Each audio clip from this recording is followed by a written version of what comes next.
नमस्कार। आज आपण आलेलो आहोत सातारा जिल्ह्यातील कळंबी या ठिकाणी।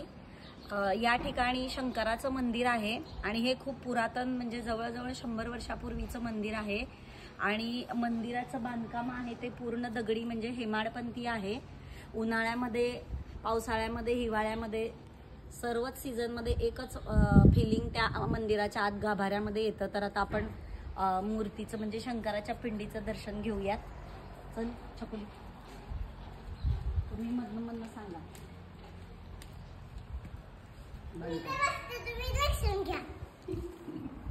चल छकुली येतो पण चला बघूया आपण छान छान मंदिर।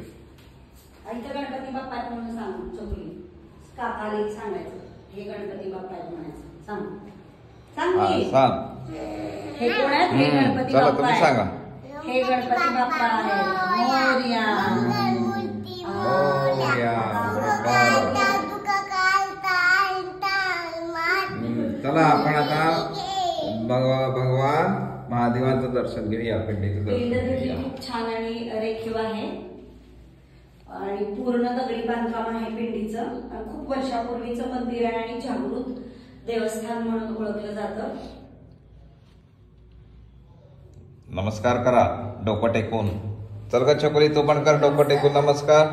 ओम नमः शिवाय, ओम नमः शिवाय।